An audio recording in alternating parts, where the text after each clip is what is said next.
पूर्वक आप इसको समझने का प्रयास कीजिएगा। देखिए कह रहा है कि P, Q, R, S और T की औसत आयु 27 है, R और S की औसत आयु जो है 37 है और Q और T की औसत आयु 18 है। P की आयु क्या होगी? तो देखो जब भी, एक बात मेरी आप हमेशा याद रखिएगा, जब भी औसत दिया जाएगा, औसत अगर दिया गया है तो अगर उसका हम योगफल निकालते हैं तो योगफल कैसे निकाला जाता है? जो टोटल उसने दिया हो उसका, मतलब टोटल और जितने नंबर उसमें दिए गए हो उसको आप दोनों को मल्टीप्लाई कर दीजिएगा तो आपका योगफल जो है निकल के आ जाता है। ठीक है, तो चलो अब इसको सॉल्व करते हैं। देखो PQRST है ना, PQRST का जो है औसत आयु जो है कितना दिया है? 27। तो योगफल निकालते हैं इन पांचों का, 1 2 3 4 5 है। इसका मतलब क्या है? P plus Q plus R plus S plus T, इनका औसत आयु कैसे निकालेंगे? देखो हमने कर दिया 27, कितने लोग हैं? 5, तो उसको हम 5 से कर देंगे मल्टीप्लाई। तो 27 को अगर हम 5 से मल्टीप्लाई करते हैं तो देखो 20 पंजे 100 कितना हो जाएगा? 135 हो जाएगा। ठीक है, अब देखो कह रहा है कि R और S की औसत आयु 37 है, तो R और S है तो हमने लिख दिया R और S की औसत आयु 37 है, तो 37 को कर देंगे 2 से मल्टीप्लाई, तो हो जाएगा हमारा, कितना हो जाएगा? 35 दूना 70, कितना हो जाएगा? 74 हो जाएगा। आगे कह रहा है Q और T की औसत आयु, तो सर Q तो हमारा जो है यहां पर है, Q यहां पर है और T हमारा यहां पर है, तो Q और T की जो औसत आयु है वो कितना है? 18। तो दो लोगों को हमने लिखा Q और T, इनका योगफल 18 दूना कितना हो जाएगा? 36 हो जाएगा। अब इसको हम ऐड करते हैं तो 6 4 10 कितना हो जाएगा?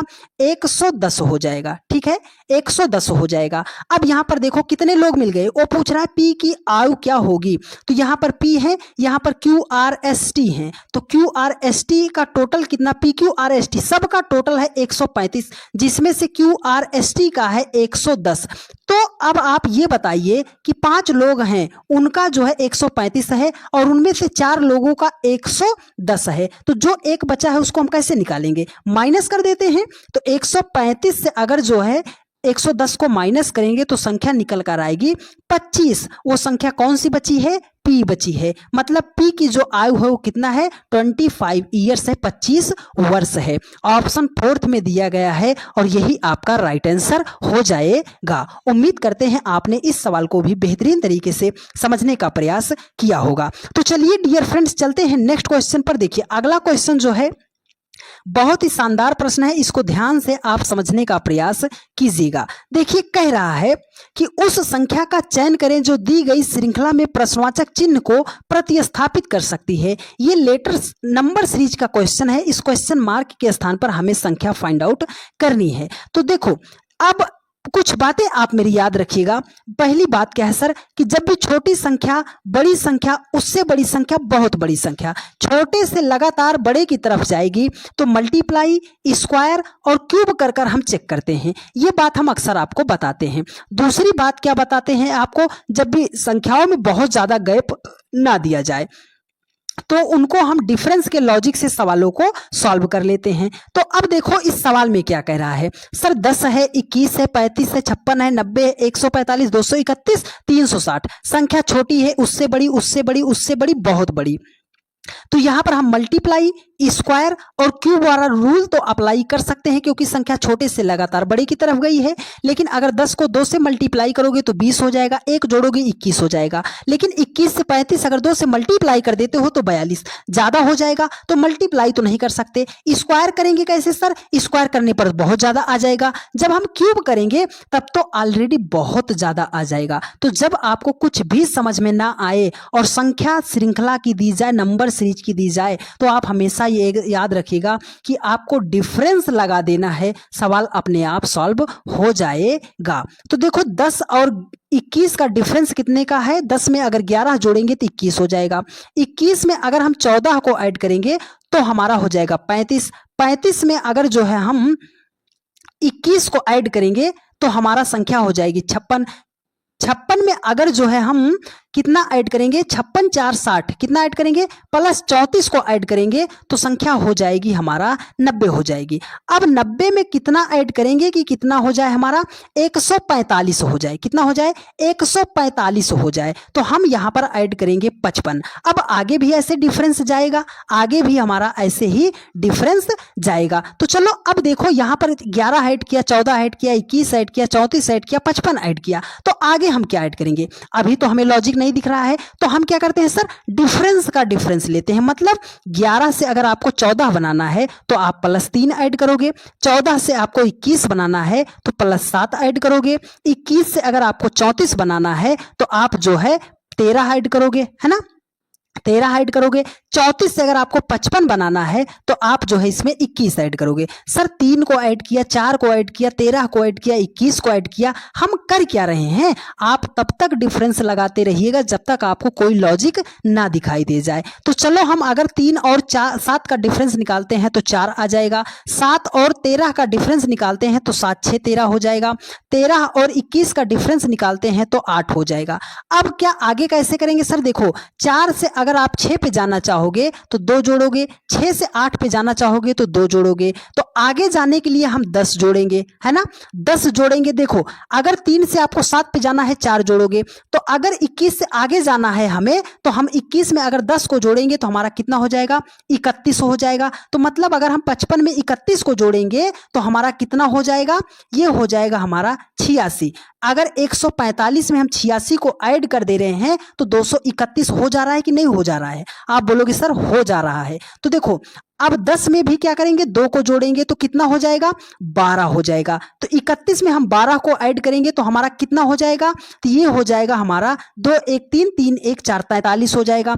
अब अगर 360 से हमें आगे जाना है तो 86 में हम क्या करेंगे, 43 को जोड़ेंगे और जो आएगा उसको हम 360 में ऐड कर देंगे। तो इसका जवाब आप हमें कमेंट करके जरूर बताइएगा कि 86 में हम 43 को जोड़ेंगे और जो संख्या निकल कर आएगी उसको अगर हम 360 में ऐड कर देंगे तो हमारा कौन सा राइट आंसर हो जाएगा। कुछ तो अपने आप करो, ये लेंदी सवाल था डियर फ्रेंड्स, बिना आप इसको जो है डिफरेंस के लॉजिक से सवाल को सॉल्व करना आपके लिए मुश्किल हो जाएगा। तो इसलिए हम बता रहे हैं कि तब तक आप सवाल को छेड़ते रहो जब तक आपका एक सिंगल डिजिट में या लॉजिक वाला आपका डिफरेंस नहीं आ जाता है। ठीक है, चलिए तो चलते हैं नेक्स्ट क्वेश्चन पर। देखिए अगला क्वेश्चन है ब्लड रिलेशन का क्वेश्चन दिया गया है, कैसे सॉल्व करना है मेरी कुछ बातें आप ध्यानपूर्वक समझ लीजिएगा। ठीक है, 1 मिनट रुकिएगा। चलिए डियर फ्रेंड्स, देखो जब भी ब्लड रिलेशन का क्वेश्चन आता है तो मेरी कुछ बात जो बता रहे हैं ध्यान से समझिएगा। बात क्या है सर, देखो जब भी मेल की बात करेगा, अगर उसमें पुरुष की बात कर रहा है तो उसे हम प्लस साइन से दर्शाते हैं, फीमेल की बात करेगा, स्त्री की बात करेगा तो उसे हम माइनस साइन से दर्शाते हैं। मतलब पुरुष की बात करेगा तो प्लस और अगर महिला की बात करेगा तो माइनस। अगर उसमें कहीं विवाहित जोड़ा है तो उसे हम डबल बॉन्ड से दर्शा देंगे। विवाहित मतलब एक दूसरे की अगर शादी कहीं पर हुई रहेगी तो पति पत्नी रहेंगे तो उसे हम डबल बॉन्ड से दर्शा देंगे। इतनी बात आप हमेशा याद रखिएगा। ठीक है, जब भी वो बोलेगा क्वेश्चन में पिता, अगर ये आप हो, अगर वो बोल दिया पिता तो पिता आपसे एक पीढ़ी ऊपर चले जाएंगे, मम्मी बोल दिया तो एक पीढ़ी ऊपर चली जाएंगी। अगर वो बोल दिया बेटा तो आप यहाँ पर हो, आपका बेटा आपके बाद ही आएगा। लेकिन आप सर कैसी बात कर रहे हो, ना तो जॉब मिल रही है ना तो शादी हो रही है, तो बाल बच्चे हमारे कहाँ से होंगे सर, है ना। लेकिन जब भी आपके सामने ब्लड रिलेशन का क्वेश्चन आता है डियर फ्रेंड्स, इसको आप अपने ऊपर लेकर सॉल्व कीजिएगा, 99% आपका क्वेश्चन सॉल्व हो जाएगा। तो चलो देखो एक बहुत ही बेहतरीन सवाल है, इसको कैसे सॉल्व करना है। देखो यहां पर है, कह रहा है कि एक निश्चित कूट भाषा में ये आपके सामने निर्देश दिया गया है। इस जानकारी के आधार पर ये थोड़ा सा करेक्ट कर लीजिएगा। यहां पर है यदि P भागे Q गुणे R minus M plus T है तो निम्नलिखित में से कौन सा कथन सत्य है, इन चारों में से कौन सा कथन आपका सत्य दिया गया है। तो देखो यहाँ पर आपको केवल साइन को पकड़ना है जो चिन्ह दिया गया है। यहाँ पर क्या है, भाग, तो इसमें भाग कहाँ पर है, आप बोलोगे सर यहाँ पर है भाग। भाग का मतलब A भागे B का अर्थ है A जो है B की बहन है, ये जो A है पहले वाली जो है वो दूसरे वाली की बहन है। तो मतलब यहाँ पर PQ है तो इसका मतलब है कि पहला वाला जो है वो दूसरे वाला का क्या है, बहन है। ये जो P है ना सर, ये P जो है क्यू की बहन है, ये पी जो है क्यू की बहन है। अच्छा सर यहाँ पर गुणा है, तो गुणा का मतलब क्या है? गुणा का मतलब है ए गुणे बी का अर्थ है कि ए जो है बी का पुत्र है, मतलब ये जो पहला वाला है ये दूसरे वाले का पुत्र है। तो यहाँ पर अगर इन दोनों को लेते हैं तो Q और R है, तो Q जो है पहला वाला है, R दूसरा है, तो ये जो Q है ये पुत्र है, किसका पुत्र है? R का पुत्र है, पुल्लिंग, तो हमने प्लस कर दिया। ये पुत्र किसका है सर? R का ये पुत्र है। ठीक है, अब यहाँ पर साइन है माइनस, माइनस कहाँ पर? इसमें यहाँ पर ए माइनस बी का अर्थ है ए बी का पति है, मतलब पहला वाला दूसरे वाले का पति है। तो अब इन दोनों को लेते हैं, माइनस इन्हीं दोनों के बीच में है ना, तो ये जो आर है ये यम का क्या है? पति है। ये आर पति है तो हमने इसको पुल्लिंग है प्लस से दर्शा दिया, पति है तो डबल बॉन्ड हमने यहाँ पर बना दिया। किसका पति है सर? यम का वो पति है, हमने बना दिया। यहां पर है प्लस, प्लस का मतलब क्या है? ए प्लस बी का अर्थ है ए बी की माता है, मतलब यम जो है टी की माता है, यम जो है माता है, क्या है? माता है, तो हमने इसको माइनस से दर्शा दिया। माता है, टी की माता है, तो मतलब टी बेटा या बेटी होगा, तो टी भागेगा कहां पर? नीचे भागेगा। अब देखो हमें क्या दर्शाना है, यहां पर 4 ऑप्शन दिए, पूछ रहा है कौन सा कथन सत्य है। देखो टी जो है टी पी का भाई है, सर टी जो है पी का भाई है, लेकिन आप ये बताओ अगर हम आपको यही नहीं बताएंगे, ये प्लस भी हो सकता है माइनस भी हो सकता है, अगर किसी का जेंडर ही नहीं पता है तो हम कैसे बता सकते हैं कि ये जो टी है वो पी का क्या लगेगा, भाई है या बहन? आप बोलोगे सर जेंडर नहीं पता, तो हम ये तो नहीं बता सकते, मतलब ये कथन तो गलत हो जाएगा। देखो कह रहा है कि टी जो है क्यू का भाई है, ये जो टी है क्यू का भाई है, क्यू का भाई है, तो सर इसका जेंडर नहीं पता, तो ये भी गलत हो जाएगा। कह रहा है कि पी जो है यम की बहन है, ये जो पी है यम की बहन है। अरे सर काहे आप पाप कर रहे हो, बात क्या है सर? देखो यम जो है आर की पत्नी है, आर का बेटा है क्यू, क्यू की बहन है पी, तो मतलब यम, ये जो पी है यम की बहन थोड़ी है, पी जो है यम की बेटी है, तो बहन तो नहीं होगी, तो फोर्थ ऑप्शन भी आपका इनकरेक्ट हो जाएगा। देखो कह रहा है कि पी जो है टी की बहन है, टी की बहन है, अगर ये लड़की होगी तब भी पी बहन हो जाएगी, अगर ये लड़का होगा पी तब भी बहन हो जाएगी। तो केवल ऑप्शन सेकंड ही आपका राइट आंसर है और यही आपका करेक्ट आंसर हो जाएगा। उम्मीद करते हैं आपने सवाल को बहुत ही शानदार तरीके से सीखने का प्रयास किया होगा। चलिए डियर फ्रेंड्स, अगला क्वेश्चन है सिटिंग अरेंजमेंट का। जो तरीका बता रहे हैं आप शिद्दत से समझने का प्रयास कीजिएगा, पूरे चैप्टर को आप सॉल्व कर लीजिएगा, एक भी प्रश्न आपसे गलत नहीं होगा, ये मेरा चैलेंज है, लेकिन मेरी बातों को आपको ध्यान से समझना पड़ेगा।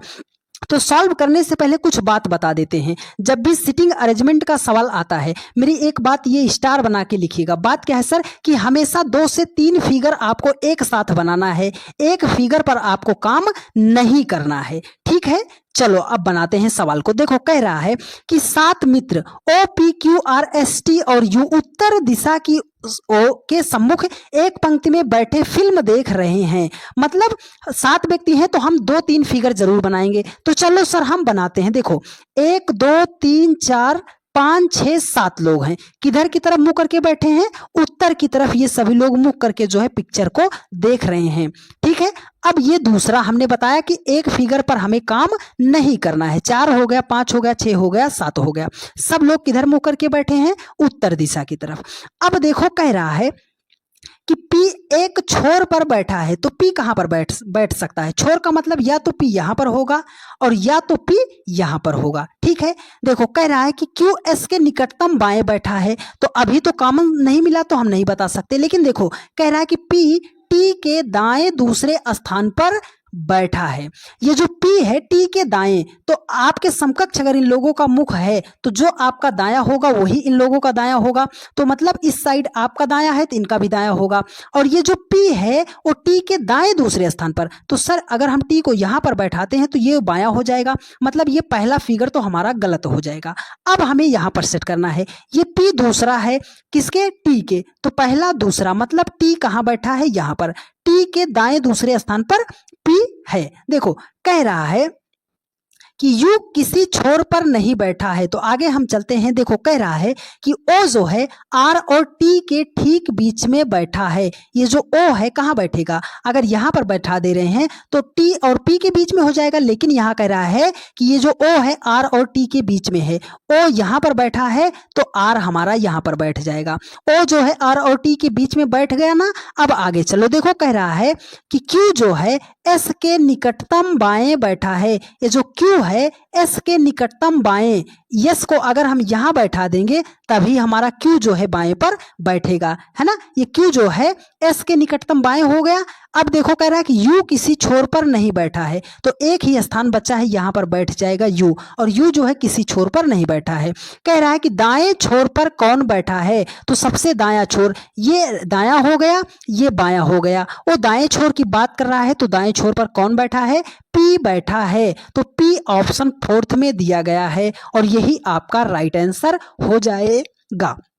उम्मीद करते हैं मेरे हर एक भाई बहन ने बहुत ही शानदार तरीके से सवालों को सीखने का प्रयास किया होगा और मेरी बातों को समझने का प्रयास किया होगा। एक फिगर पर आपको काम नहीं करना है डियर फ्रेंड्स। इतना विस्तृत भाषा में हम आपको इसलिए समझा रहे हैं, इतना डिटेल्स में हम इसलिए समझा रहे हैं क्योंकि यह एक प्रैक्टिस सेट नहीं है डियर फ्रेंड्स। इससे आप उतने टाइप के चैप्टर सॉल्व करना सीख रहे हो जितने टाइप के हम सवालों को सॉल्व करा रहे हैं। तो आपका भी दायित्व बनता है कि वीडियो को पूरा अच्छे तरीके से देखिए, शिद्दत से देखिए, और अगर आपको समझ में आ रहा है और आप जितने भी जन देख रहे हो तो फटाफट वीडियो को ज्यादा से ज्यादा अपने सभी दोस्तों के पास शेयर जरूर कर दीजिएगा हमें सपोर्ट करने के लिए। देखिए जब भी डायरेक्शन का क्वेश्चन आएगा तो मेरी एक बात हमेशा याद रखिएगा, जब भी वो बोलेगा पूरब तो आपको हमेशा याद रखना है पूरब जो है आपके दाहिने हाथ पर होता है, ठीक है। अगर आप उत्तर की तरफ मुंह करके बैठे हो तब, अब उत्तर किधर होता है सर? ऊपर की तरफ होता है, नीचे आपका दक्षिण होता है, बाएं हाथ पर आपका पश्चिम होता है। जब भी वो बोलेगा, मान लो हमने यहाँ पर एक सेंटर रख दिया, हमने कहा कि पूरब की तरफ कोई व्यक्ति जा रहा है तो पूरब की तरफ मतलब हम दाएं हाथ की तरफ चल देंगे। अगर वो बोल दिया उत्तर की तरफ जा रहा है तो ऊपर आपको हमेशा जाना है। इतनी बात आप हमेशा याद रखिएगा। चलो क्वेश्चन पढ़ते हैं। देखो कह रहा है कि संध्या अपने घर से चलना शुरू करती है और पूर्व की ओर 15 किलोमीटर जाती है। मान लिया कि हमने ये रहा संध्या का घर, वो पूरब की तरफ जाती है तो किस दिशा में जाएंगे सर? पूरब आपने बताया कि दाहिने हाथ की तरफ हम चले जाएंगे। देखो ये है संध्या, हमने इसको लिख दिया, ये है संध्या। यहां पर वो पहुंची कितना किलोमीटर चल के? 15 किलोमीटर चलती है, ठीक है। अब वह दाएं मुड़ती है और 10 किलोमीटर चलती है। यहां पर है दायां किधर होगा? ऊपर की तरफ बायां, नीचे की तरफ दायां हो जाएगा। तो नीचे की तरफ हमने उसको भेज दिया कितना किलोमीटर? 10 किलोमीटर। वह फिर से दाएं मुड़ती है और रीना के घर पहुंचने के लिए 15 किलोमीटर चलती है। देखो नीचे की तरफ ये आपका अपोजिट है, इसका मतलब क्या है? आपका मुख अगर ऊपर की तरफ है तो उसका मुख नीचे की तरफ है। इससे क्या मतलब है? जो आपका दायां होगा वो उसका बायां होगा, जो आपका बायां होगा वो उसका दायां होगा। तो इधर तो आपका दायां है मतलब उसका बायां हो जाएगा। देखो कह रहा है कि वह फिर से दाएं मुड़ती है, तो दायां किधर होगा? इधर आपका दायां है मतलब उसका बायां है, उसे बाएं दाएं मोड़ना है तो किधर मुड़ेगी? इस साइड मुड़ेगी। कितना चल रही है वो? 15 किलोमीटर चल के यहां पर पहुंच गई। कहां? रीना का घर। ये घर किसका है? रीना का घर है, ठीक है। पहुंच गई। रीना के घर से वह बाएं मुड़ती है और 10 किलोमीटर चलती है। रीना का घर यहां पर है, उसका मुख पश्चिम की तरफ है। बाएं मुड़ेगी, कितना बायां नीचे हो जाएगा? कितना किलोमीटर? 10 किलोमीटर चल के यहां पर वो पहुंच गई, ठीक है। 10 किलोमीटर। देखो रीना के घर से बाएं मुड़ती है और 10 किलोमीटर चलकर यहां पर पहुंच गई। कह रहा है कि अंत में वह बाएं मुड़ती है और पारुल के घर पहुंचने के लिए 15 किलोमीटर चलती है।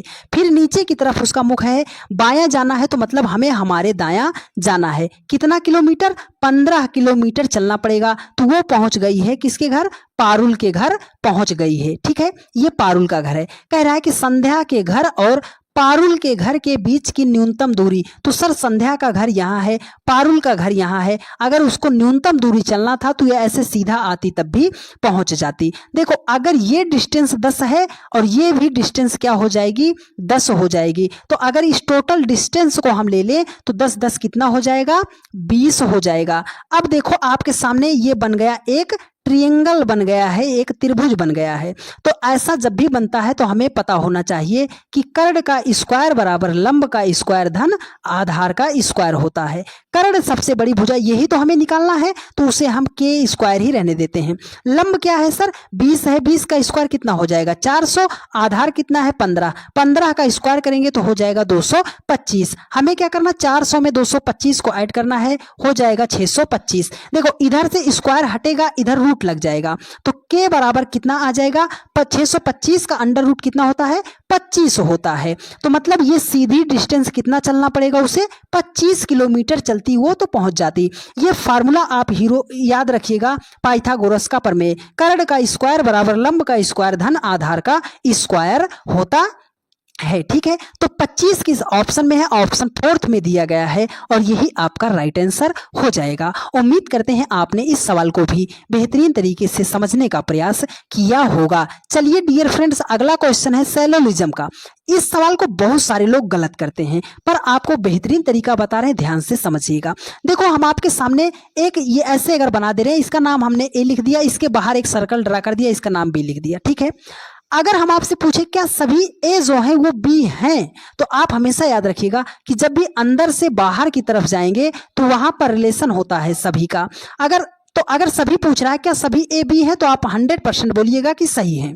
ठीक है, अगर आपसे हम ये बोले क्या सभी बी जो हैं ए हैं, सभी बी ए हैं, बाहर से अंदर की तरफ जाएंगे तो सभी का रिलेशन नहीं होता है, वहां पर होता है कुछ का रिलेशन। क्या होता है, कुछ का रिलेशन होता है। तो चलो अब बनाते हैं ग्राफ और बेहतरीन तरीके से सॉल्व करते हैं। देखो कह रहा है कि सभी लाल गुलाबी हैं, सभी लाल, अगर इसका नाम हमने लिख दिया लाल, कह रहा है कि सभी लाल क्या हैं, गुलाबी हैं, इसको हमने बता दिया कि सभी लाल क्या हैं, गुलाबी हैं। ठीक है, अब कह रहा है कि सभी सफेद गुलाबी हैं, जो जितना भी हमारा सफेद है वो सब क्या है, गुलाबी है, तो गुलाबी के अंदर ही आएगा हमारा सफेद। तो हमने इसको ऐसे बना दिया कि सभी सफेद जो हैं हमारे, सभी सफेद वो क्या हैं, गुलाबी हैं। अब कह रहा है कि सभी गुलाबी नारंगी हैं। सर ये गुलाबी वाला तो हमारा सलकर बाहर है, तो सभी गुलाबी क्या हैं, नारंगी हैं। क्या है, नारंगी हैं। अब आपको चलना है निष्कर्ष पर। देखो कह रहा है कि सभी सफेद नारंगी हैं। सर सफेद यहाँ पर है, नारंगी यहाँ पर है, नारंगी के अंदर हमारा सफेद है, तो अंदर से जब भी हम बाहर की तरफ जाते हैं तो निष्कर्ष हमारा सही हो जाता है। ठीक है, तो सभी सफेद नारंगी हैं, बात आपकी सही है। देखो कह रहा है कि सभी नारंगी लाल हैं, सभी नारंगी लाल हैं, बाहर से अंदर की तरफ जाते हैं तो सर वहां पर रिलेशन होता है कुछ का, लेकिन उसने दिया है सभी का, मतलब सेकंड निष्कर्ष हमारा हो जाएगा गलत। अगला देखो कह रहा है कुछ नारंगी सफेद हैं। सर नारंगी यहाँ है, सफेद यहाँ है, तो बाहर से जब हम अंदर की तरफ जाते हैं तो वहां पर रिलेशन होता है कुछ का, और उसने ही यही तो कहा है कि कुछ नारंगी सफेद हैं, मतलब ये वाला भी आपका सही हो जाएगा। तो केवल फर्स्ट और थर्ड निष्कर्ष जो होगा आपका अनुसरण करेगा। तो फर्स्ट और थर्ड जो है ऑप्शन ए में दिया गया है, और यही आपका राइट आंसर हो जाएगा। उम्मीद करते हैं आप सभी लोगों ने बहुत ही शानदार तरीके से सीखने का प्रयास किया होगा। चलिए डियर फ्रेंड्स चलते हैं अगले क्वेश्चन पर। देखिए वेन डायग्राम का सवाल है, बहुत ही प्यारा लॉजिक से सॉल्व करने का तरीका बताएंगे। आज के बाद आपका गलत नहीं होगा, पर मेरी बातों को आप गौरपूर्वक सुनने का और समझने का प्रयास कीजिएगा। देखिए कह रहा है कि सही वेन आरेख का चयन कीजिए, मतलब स्त्री माता बहन है। अब बहुत सारे लोग इसको ऑप्शन से बनाते हैं और वो गलत कर देते हैं। आपको ऑप्शन से नहीं बनाना, कैसे बनाना है जो हम बता रहे हैं, ध्यान से समझिएगा। स्त्री माता बहन है, आप ये बताइए क्या दुनिया की जितनी भी स्त्री हैं वो सब माँ बन जाती हैं? तो आप बोलोगे बहुत सारी स्त्रियां ऐसी हैं सर जिनके कभी भी बाल बच्चे नहीं होते हैं, तो वो माता नहीं बन सकती, मतलब सभी स्त्री माता नहीं बन सकती है। अब आप ये बताइए क्या दुनिया की जितनी भी माता होती हैं वो सब बहन हो जाती हैं? तो आप ऐसे बोलो अगर मान लो कोई माँ है, वो अपने माँ बाप की इकलौती बेटी है, तो वो तो किसी की बहन नहीं होगी। तो मतलब दुनिया की सभी माताएं बहन नहीं हो सकती। अब आप रिवर्स चलो, क्या दुनिया की जितनी भी बहन होती हैं वो सब माता होती हैं? तो आप बोलोगे ऐसे कि बहुत सारी हमारी बहन ऐसी होती हैं जिनको कभी भी बाल बच्चे नहीं होते हैं, तो सभी बहनें माता नहीं हो सकती। अब आप इसको बताइए, क्या दुनिया की जितनी भी माता हैं वो सब स्त्री हैं? आप बोलोगे हाँ सर, दुनिया की जितनी भी माता हैं वो सब स्त्री के अंतर्गत ही तो आती हैं। अब आप एक बार पहले और तीसरे का रिलेशन बना लो, क्या जितनी भी बहनें हैं वो सब स्त्री हैं? आप बोलोगे हाँ सर, जितनी भी माता और बहनें वो सब क्या हैं? स्त्री के अंतर्गत आती हैं। मतलब माता और बहन स्त्री के अंतर्गत आती हैं। ना तो सभी माताएं बहन होती हैं, ना तो सभी बहनें माता होती हैं, लेकिन दोनों में कुछ का रिलेशन होता है कि कुछ माँ बहन भी होती हैं और कुछ बहन माँ भी होती हैं। तो ऐसा ऑप्शन आपको ए में दिखाई दे रहा है और यही आपका हो जाएगा राइट आंसर। उम्मीद करते हैं आपने इस सवाल को भी बेहतरीन तरीके से सीखने का प्रयास किया होगा। चलिए डियर फ्रेंड्स, चलते हैं। अगला क्वेश्चन है पासे का सवाल है, बहुत ही शानदार तरीका बता रहे हैं, ध्यान से समझिएगा। देखो, जब आपके सामने एक सिंगल डाइस दे दिया जाए तो इसमें दो स्थिति आपके सामने निकल कर आती है। अब आपको यहाँ पर कॉन्सेप्ट पता होना चाहिए। पहली स्थिति क्या है, अगर पासे के दो फलक को अगर हम जोड़ रहे हैं, उनका योगफल 7 हो जा रहा है, तो इसका मतलब है कि वो साधारण पासा है। अगर दो फलक को जोड़ने पर, किसी भी दो फलक को जोड़ने पर अगर उनका योगफल 7 नहीं होता है, तो इसका मतलब है कि वो मानक पासा है। और जब भी मानक पासा होगा तो आपको हमेशा याद रखना है कि जो संख्या दी गई होगी उसमें कितना जोड़ दें कि 7 हो जाए। बस आपको इतनी बात पता होनी चाहिए। तो चलो सर, 5 और 4 को जोड़ते हैं 9 हो जाएगा, 5 और 1 को जोड़ते हैं 6 हो जाएगा, 4 और 1 को जोड़ते हैं 5 हो जाएगा। किसी भी दो फलक को जोड़ने पर 7 नहीं आया, इसका मतलब है कि ये मानक पासा है। और जब भी मानक पासा है तो कितना जोड़े कि 7 हो जाए। तो विपरीत किसका पूछ रहा था, ये हमें पहले पता करना है। देखो, कह रहा है कि नीचे दिए गए पासा में अंक 4 के विपरीत कौन सा अंक होगा। तो 4 है, 4 में कितना जोड़े कि 7 हो जाए। आप बोलोगे सर 4 में 3 को जोड़ दे तो संख्या हो जाएगी 7, और जितना हम जोड़ रहे हैं कि 7 हो जाए उतना ही हमारा होता है उस संख्या का अपोजिट। तो मतलब 4 का अपोजिट कितना हो जाएगा, 3 हो जाएगा। 3 ऑप्शन बी में दिया गया है और यही आपका राइट आंसर हो जाएगा। उम्मीद करते हैं आप सभी लोगों ने मेरी हर एक बातों को बहुत ही ध्यानपूर्वक समझने का प्रयास किया होगा।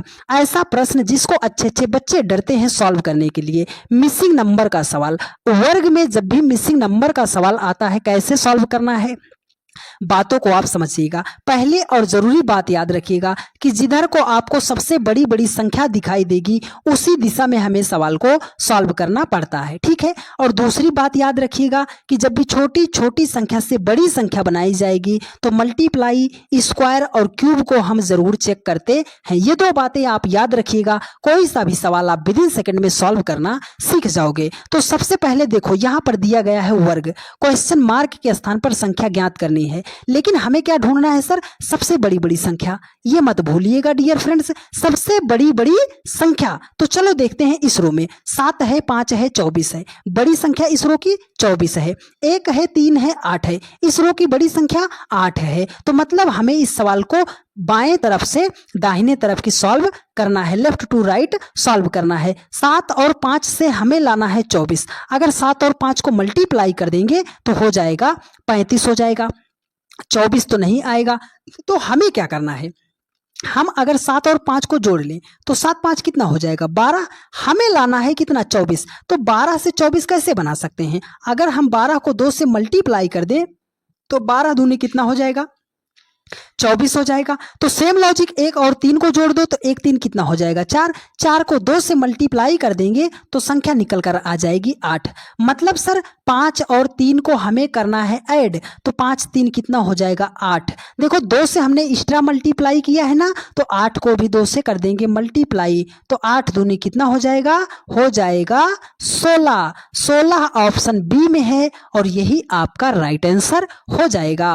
उम्मीद करते हैं आप सभी लोग लोगों ने बहुत ही शानदार तरीके से सभी के सभी सवालों को सीखने का प्रयास किया होगा। चलिए डियर फ्रेंड्स, चलते हैं आप सभी लोगों का फेवरेट क्वेश्चन, जिसको आप सभी लोग काफी बेसब्री से इंतजार कर रहे थे। Question number 20। जब हमारे सामने सर्कल में मिसिंग नंबर का क्वेश्चन आ जाएगा तो इसको हम कैसे सॉल्व करेंगे। देखो, जब भी सर्कल में मिसिंग नंबर का क्वेश्चन आता है, इसको हम दो मेथड से सॉल्व करते हैं। मेथड पहला है कि आप किसी एक संख्या को आप पकड़ लो। मान लो हम इसको पकड़ते हैं, तो इसके किनारे किनारे आप राउंड मेथड से ऐसे चलकर सॉल्व कर सकते हो। अगर इस तरीके से नहीं आता है तब हम क्या करते हैं सर, क्रॉस मेथड लगाते हैं कि पहली संख्या का दूसरी संख्या का तीसरी संख्या से, पहली संख्या का चौथी संख्या से क्या रिलेशन है। तो चलो हम इसमें लगाते हैं राउंड मेथड। अगर 9 से 13 बनाना है तो 9 से 13 पर आने के लिए हम क्या करेंगे, 9 में 4 को जोड़ दें तो 13 हो जाएगा। 13 से अगर हमें 22 पे आना है तो 13 में 9 को जोड़ देंगे तो 13 9 22 हो जाएगा। सर पहले 4 जोड़ दिया फिर 9 जोड़ दिया, अब 22 में हम कितना जोड़े कि क्वेश्चन मार्क पर हम पहुंच जाएं। तो देखो, मैंने आपको शुरू में ही एक बात बताई थी डियर फ्रेंड्स।